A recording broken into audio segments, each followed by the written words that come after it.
Football বিশ্বে এখন talk of the town Real Madrid. চাবি আলোনসোকে বরখাস্ত করার খবরটি ফুটবল পাড়ায় যেন এক নিস্তব্ধতা নামিয়ে এনেছে। কিন্তু লস ব্ল্যাঙ্কোসরা তো আর হাত গুটিয়ে বসে থাকার পাত্র নয়। ডাগ আউটের সেই শূন্যস্থান পূরণে তারা এক মুহূর্ত দেরি করেনি। সবাইকে চমকে দিয়ে রিয়াল বেছে নিয়েছে এমন একজনকে যার ধমনীতে বইছে খাঁটি মাদ্রিদিস্তা রক্ত। তিনি আর কেউ নন, রিয়ালের ঘরের ছেলে আলভেরো আরবেলোয়া।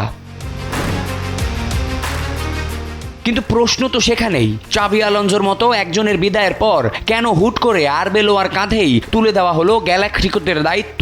ফুটবলার আরবেলোয়াকে তো সবাই চেনেন, কিন্তু কোচ হিসেবে তিনি ঠিক কেমন? আজকের ভিডিওতে আমরা 5টি পয়েন্টে জেনে নেব রিয়ালের নতুন সেনাপতি আলভেরো আরবেলোয়া সম্পর্কে কিছু অজানা তথ্য। আরবেলোয়া রিয়াল মাদ্রিদের নিজস্ব একাডেমি লা ফাব্রিকার ছাত্র। 2004 সালে ক্লাবের হয়ে তার অভিষেক হয়। খেলোয়াড় হিসেবে 2009 থেকে 2016 পর্যন্ত তিনি মাদ্রিদের হয়ে 238টি ম্যাচ খেলেছেন এবং 8টি বড় ট্রফি জিতেছেন, যার মধ্যে আছে 2টি চ্যাম্পিয়ন্স লিগ। অর্থাৎ মাঠ থেকে ডাগ আউট সবই তার চেনা।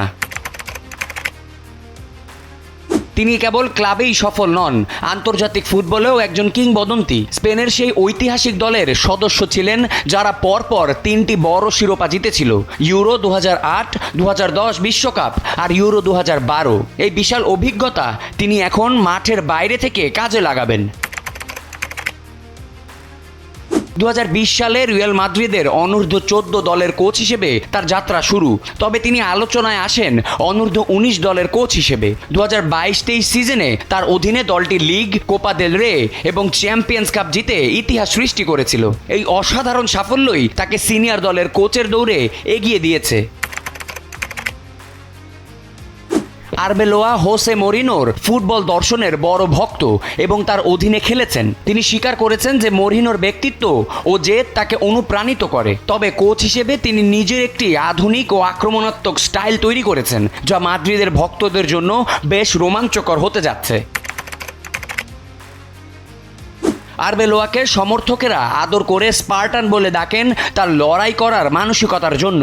খেলোয়াড় হিসেবে তিনি যেমন ছিলেন নির্ভীক, কোচ হিসেবেও তেমনি কঠোর শৃঙ্খলার জন্য পরিচিত। মাদ্রিদ ড্রেসিং রুম সামলানোর জন্যই এই শক্ত নেতৃত্বই হয়তো এখন সবচেয়ে বেশি প্রয়োজন। আবিয়াজ ইরতেসাম, সময়ের আলো।